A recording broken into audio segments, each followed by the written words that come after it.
So what's up? Welcome sa biyahe ni Ed. Isa pala akong tricycle driver, tour guide dito sa Valencia. Ngayon may tour tayo dito sa Pulang Batu Falls.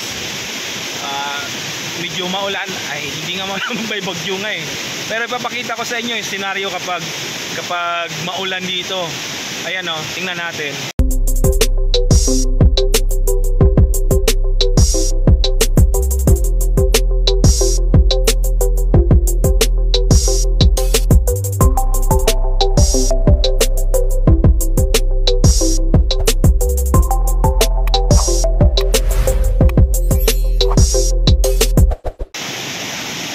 Ayan. Malakas na yung tubig. Ayan.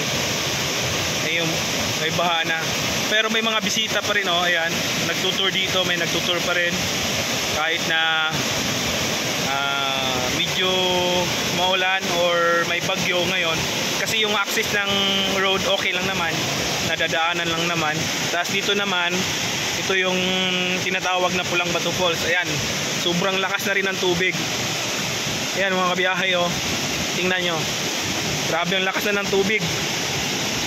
Lakas na yung baha. Ayan. Ayan. May mga bisita pa rin. Ayan, bisita ko sila. Ayan, mga bisita ko yan. Nagtutur pa rin kami kahit sobrang lakas na ng ano. Ayan, oh. Grabe, hindi yan ganyan pag natural lang yung ano, panahon. Minsan blue yung tubig talaga, tapos makikita nyo yung bato na mapula talaga, kaya tinatawag na Pulang Batu Falls. Ayan o, sabi lakas na ng baha.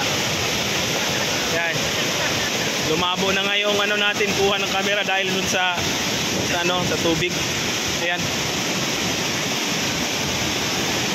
Ayan, medyo malakas na talaga. Ayan o. Ayan, sobrang lakas ng tubig. Grabe. May bagyo kasi dito sa amin ngayon sa Visayas, kaya ganito yung senaryo.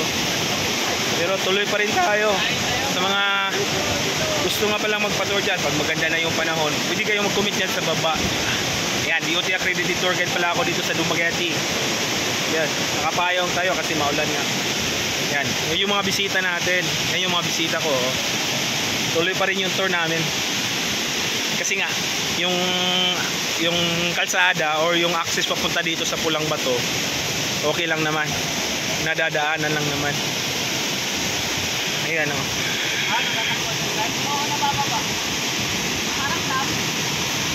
oh, tinatanggal kasi yan pag ano, I mean pag okay lang yung tubig, tinatakpan dyan para aangat yung tubig dito para maliguan, ha? O pag hindi mabaha, dito maliligo.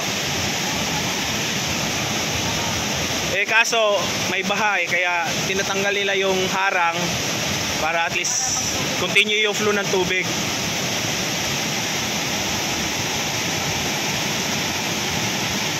Wala tayo magawa, bagyo kasi, pero at least tuloy yung tour natin. Yan.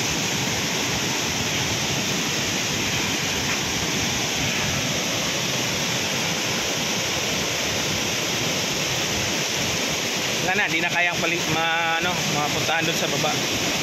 Medyo malakas na kasi yung tubig. So ayan mga kabiyahe, pagkatapos namin doon sa Pulang Batu Falls, dito naman kami ngayon sa may sulfur vents. Ayan, medyo makapal yung usok ngayon kasi maulan.